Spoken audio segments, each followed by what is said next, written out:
Hey, welcome to Event Marketers Toolbox. I'm Chris Dunn, and this is my partner in crime. She's Carey. We've had a great relationship over the past several years of working together.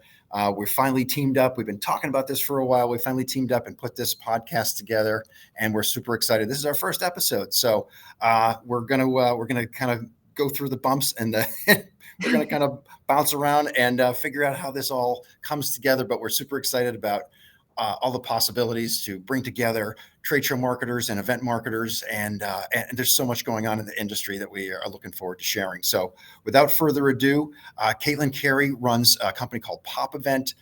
Think about them as if you would kind of an Angie's List for professional event planners. And she's kind of put together these amazing, lists that anybody in the event world can kind of draw upon. So, Caitlin, I'm going to kick it over to you. You're going to do a better job of explaining exactly how that works. But super excited to have you. Super excited that you said yes. Thank you, Chris. I would love to join you in this Yes. podcast venture, and looking forward to see where we go with this. Yes, of course. Thank you so much for thinking of me and the Event Marketers Toolbox. It came out of us talking all the time about questions being asked that we thought, let's share this and let's, these planners don't have to do this alone. And that was really my mission when I started Pop Event back, 8 years ago, where I felt like each planner was starting from square one with each event. Whichever city you're going to, you have to find a trade show builder, you have to find a restaurant, a student musician, whatever it is. That was my mission when I started Pop Event, was to really bring in the best service providers and venues that are specifically for corporate audiences. So this podcast, the Event Marketers Toolbox, is exactly the people we're speaking to and that we're actively trying to help. So I'm so grateful for our partnership, Chris, because Blue Hive has just been my go-to for all trade show needs. I know your team is a full service trade show exhibit house now, and you have digital aspects and creative designs and really true marketers that really help clients like myself take our dreams and bring them to life. So I know you've been in the industry for, I think, over 30 years, and eager to hear about how you've seen the industry change and whatnot. But I absolutely love what you guys do at Blue Hive and what you do for all the trade shows. So anything you're working on for Q1 in 2025 that you wanted to share? Yeah, listen, I appreciate the introduction as well and teeing that up for us. I have, in fact, been in the industry for almost 30 years now. I've been with Blue Hive for almost 20. Blue Hive started, actually, we're going to have our 20th birthday, early January of 2005. Blue Hive was formed. I joined in April. I was employee number 14. And we are up to almost 110 employees now. So it's been quite the path. It's been super exciting to kind of watch the industry grow. I mean, I'm old enough to remember when TVs were these big boxy things that you had to build into a wall because they had a giant caboose on them, and now they're like that thin. Yeah. So that's things like that you kind of forget about. Those were massive game changers for how exhibit builders designed and built exhibits. Oh, that's But amazing.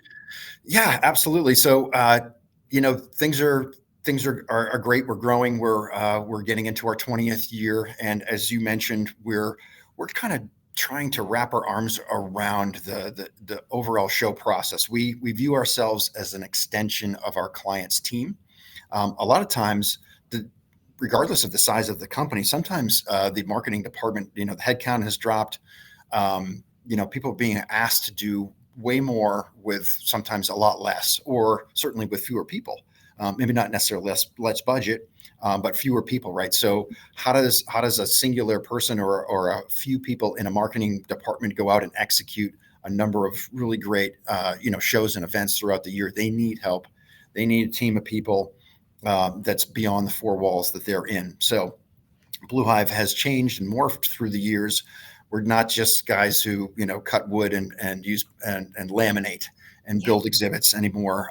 We are really a creative agency that happens to also have a really good skill set at building stuff. So we are storytellers. We use three-dimensional aspects and building as a medium to kind of portray brand. But at the end of the day, we combine everything from, from that style of building to storytelling techniques to digital content and all of those things. And again, try to get our arms around the process so that we can help our clients, from everything on the front end, from that pre-show marketing and that outreach, whether it's social or email campaigns or door drops or whatever that might be, Yeah. Into the show itself, and then certainly post-show as well. Yeah, and that's one thing that I love when I bring your team in.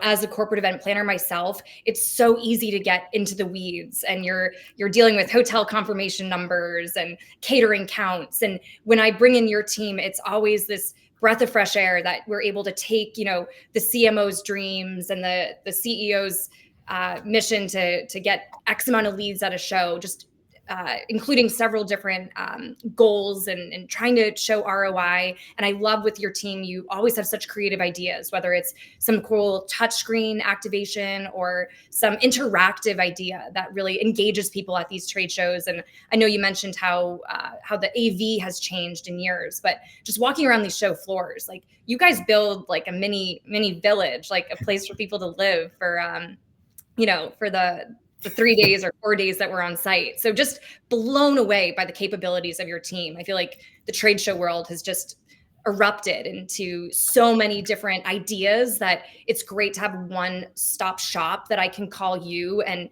we can talk about some great ideas and then work backwards with the client's budget.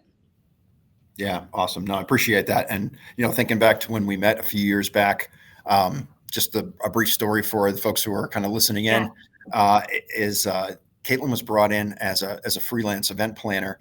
And she really kind of filled the spot of one of our main contacts who happened to be out on maternity leave. So we've been working with this team all along, get to show site. And actually, I think there was some conversations ahead of time, but most of the work was done by our contacts. And just as luck would have it, her due date was very close to when that show was. So finally get on site and meet Caitlin, and she's just, she's got the lists and she is dialed in and she is so professional and so put together. I'm like, this girl knows what's going on. So we were super happy, on the flip side that whole process, that was a Log Me In project. The client at the time was Katie Wangenroth, who hopefully will have a guest someday. But it was great to meet you at that point. And then we've done so many great projects together, since that time frame. Again, the partnership here, I think, just made a lot of sense based on, who the folks that we're looking to speak to, the folks who are kind of in your kind of in your ecosystem, in your world. Yeah. And there's so much synergy, there's so much combination between an event planner and this, trade show event marketing teams and so forth. And we wanted to kind of put together our two, brains and create an asset or a valuable thing that we could kind of roll out. And that's kind of how we came out with this event marketers toolbox, right? We're looking to kind of to equip our listeners, our friends, our people in our networks with additional tools, maybe things that they might know a little bit about, but need a little bit more explanation, or maybe something that they haven't even, heard about or thought about that they could use as a valuable tool going forward. Completely. And to give you some background on where I started my career, I was a marketing specialist for a tech company outside of Boston who had a ton of venture capital money. And we were doing president's clubs and sales kickoffs and spending big budgets at these trade shows. And it was an absolute dream job. I really wondered, does it get any better than this? So I left to start my own consulting business. And that was where the mission for Pop Events started, because I really felt like with each event, you were recreating the wheel. And I just wanted to tell every event planner coming to Boston, I've got a great restaurant for you. I've got a guy for that. I've got someone for that. So that's been the mission, for myself as I try to make each other's lives easier. Events are all encompassing and touch every part of the business. So I really take pride, like you said, being an extension of the team and finding other partners like Blue Hive that make my life easier. And that's why when we started talking about the Event Marketers Toolbox, that was exactly what we wanted to do, is to create a resource, a library of recordings, that there are actionable takeaways, those mistakes you made, or that the first time that you were at a trade show floor and you didn't realize you needed to order electricity or something with the rigging or whatever it is. I'm excited to have some industry experts who have become, friends of mine over the past 10 years to come on the show, talk a little bit about their background, and really creating a resource that I wish was around when I was starting my career, coming out of college, 10 years ago. So really excited for this opportunity, Chris. And I know that over the next couple weeks and months, we'll be rolling out new episodes with guests that will be talking about really relevant hot topics, that will be exactly what planners need to be thinking about in January, in February, before the trade show season kicks off, for the spring season. Right. No, absolutely. And that's all good stuff. As a matter of fact, one of the reasons that we kind of started this is that there would be many, many times where we'd kind of hop on the phone and we would have these great conversations, and just who know where they were going to lead to, but we'd start diving into, some weeds around, hey, listen, let's keep this in mind. Like 50% of the trade show exhibit professionals who existed before COVID are gone. So when we go to Chicago, when we go to do, National Restaurant Association show, let's keep in mind that a lot of the folks who are on the floor, whether they be on the exhibit side, on the event manager side, or on the, vendor side from the hall, they weren't in this line of work like 2 or 3 years ago, right? So there's such a huge learning curve that things just aren't the same as they used to be, right? So there's a massive, group of people who are kind of learning as they go.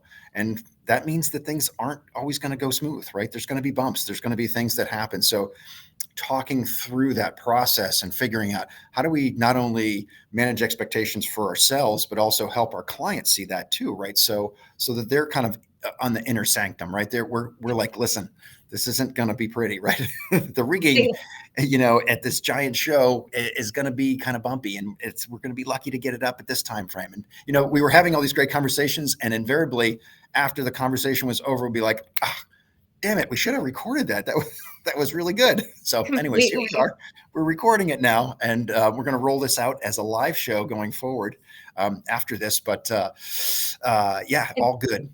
Yeah. And to build upon what you just said, I feel like you're my first call whenever we're drilling into the budget and we're putting some ballpark numbers for services and whatnot, and relying on people who have experience like yourself.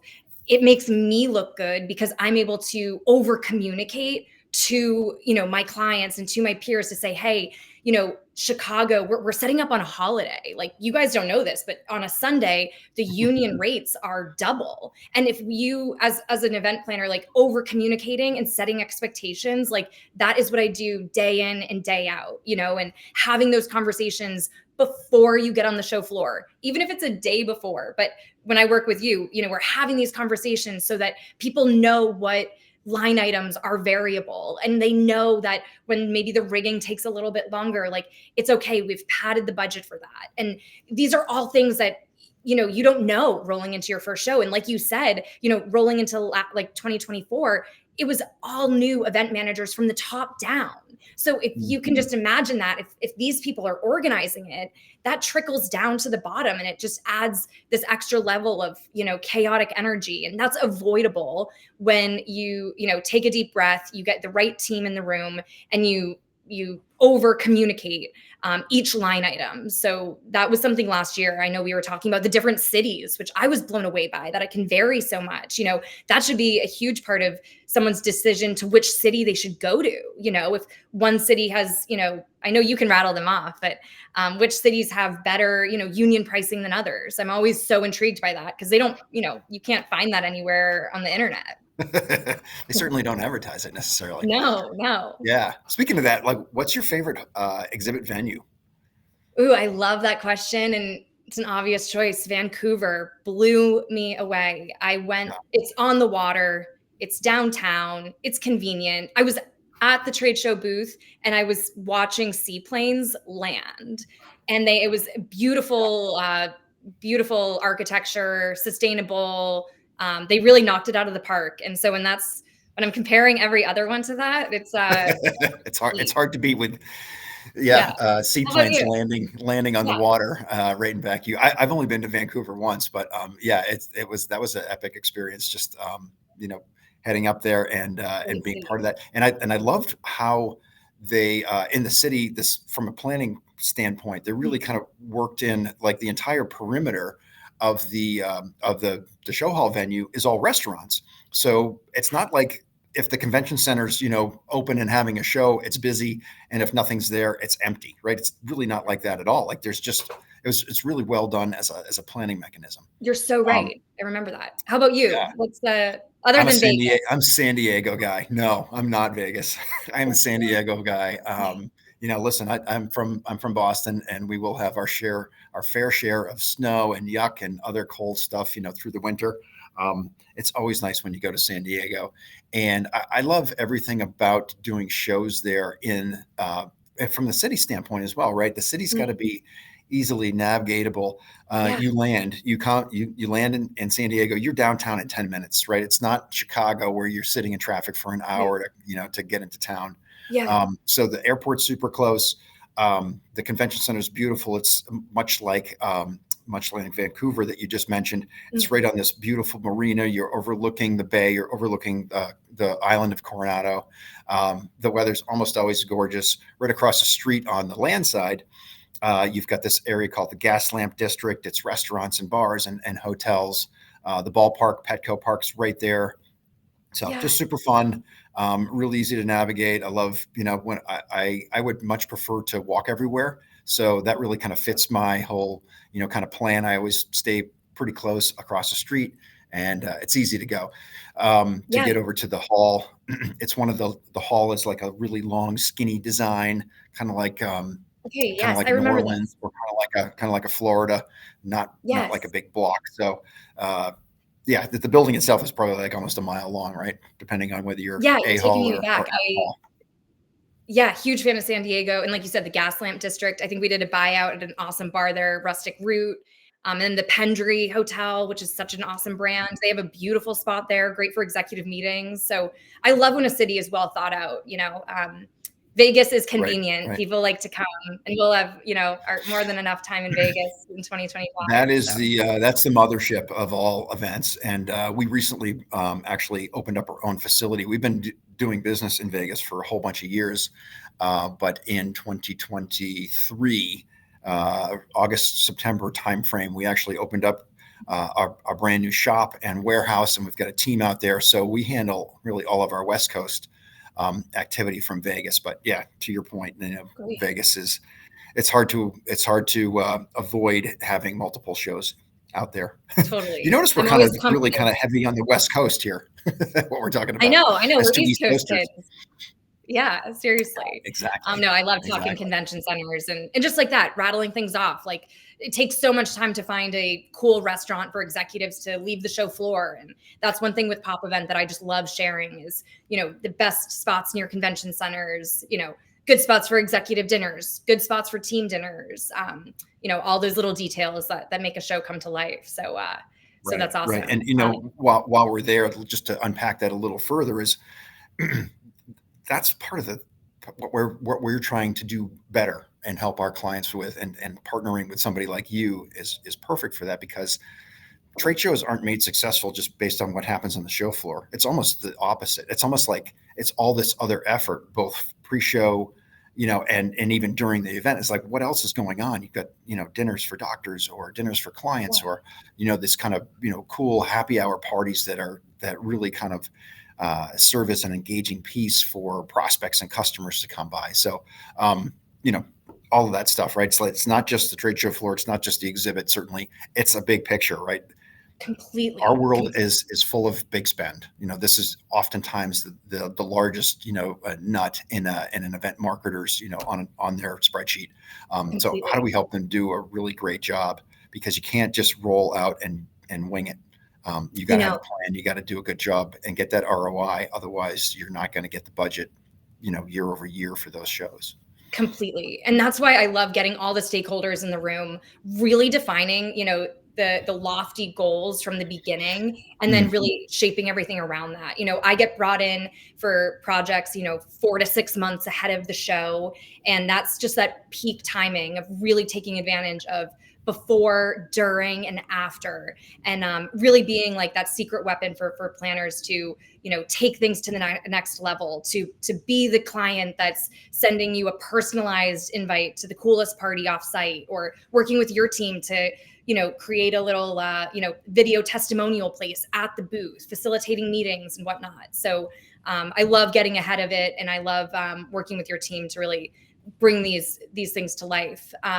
So just looking at 2025, I know we're going to have some great guests that are going to be on, and really thinking about what planners should be thinking about. So, just like when I call you and say, hey, what should I be doing? What are we thinking about? Like, what do you see for 2025? Is it going to be a big year? Are people calling yet?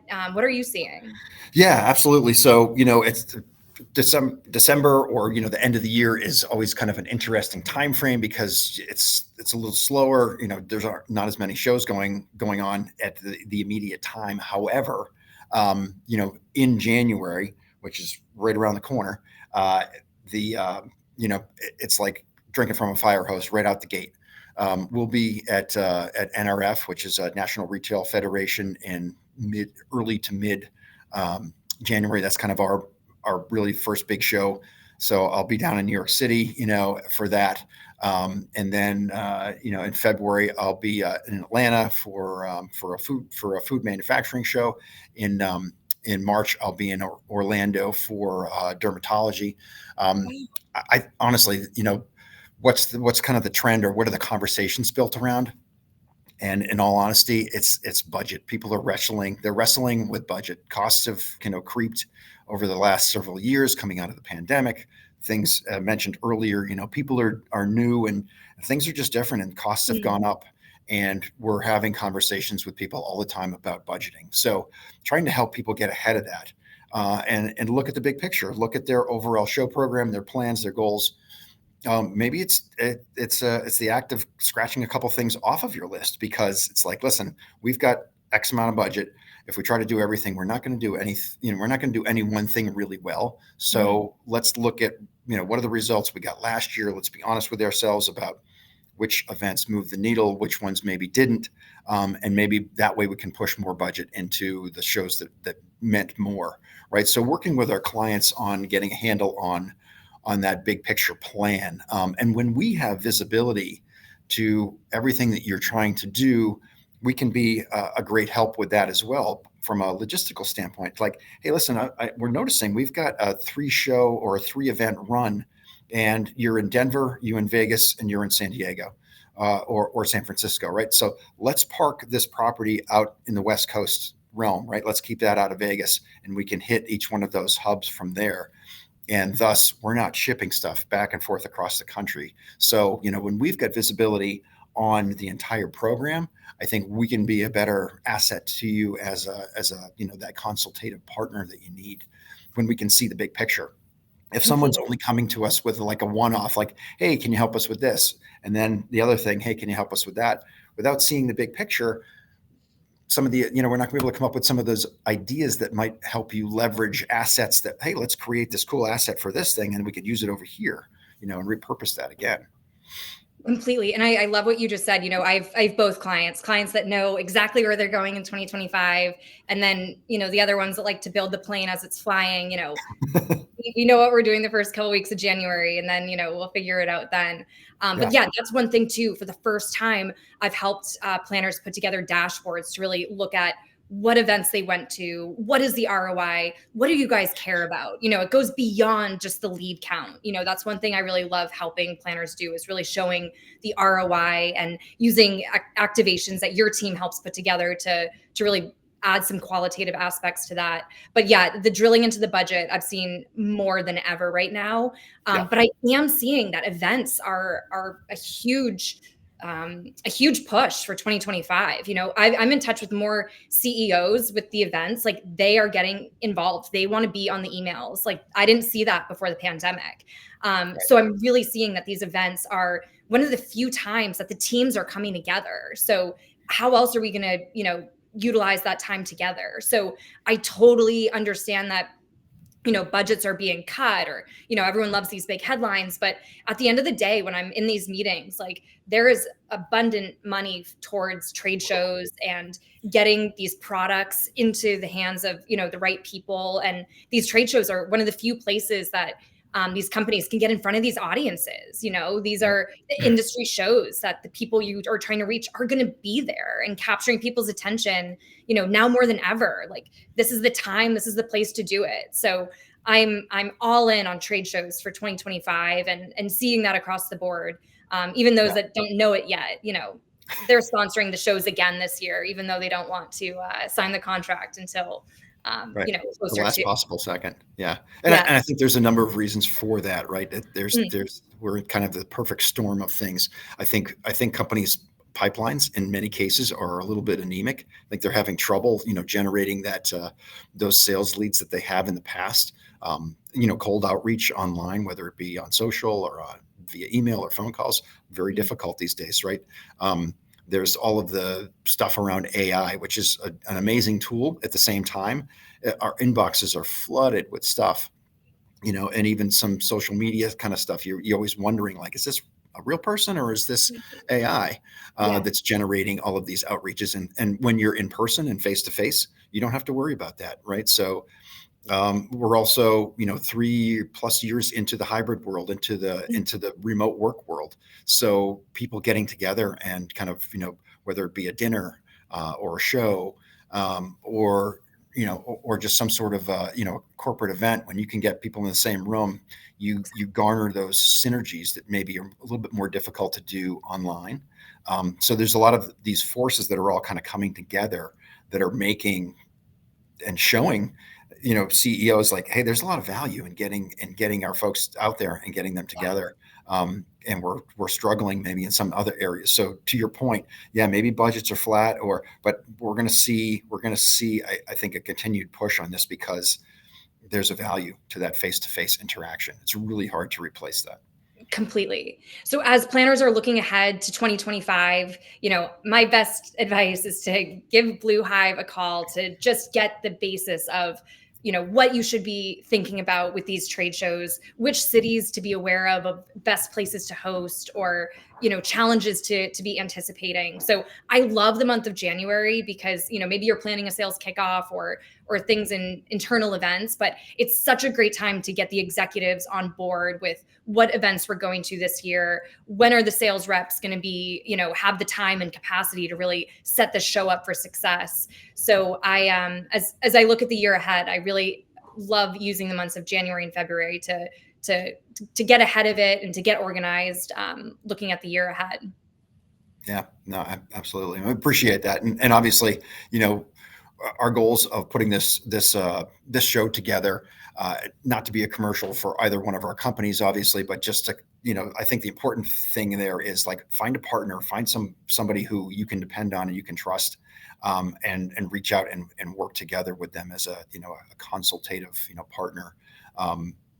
And folks who don't want to work with that, I think they're going to get passed by, because folks are kind of done with, with kind of that hard sell, and that vendor that kind of comes in is like, listen, here's the deal, it's take it or leave it, right? Kind of things. Like, everybody needs flexibility and amiability and just ability to kind of work in different ways. So, looking forward to bringing those guests on, to having those great conversations, Yes. to interacting with, with the live audience out there and fielding questions as we go through, because I think that can be really exciting. So, Yes.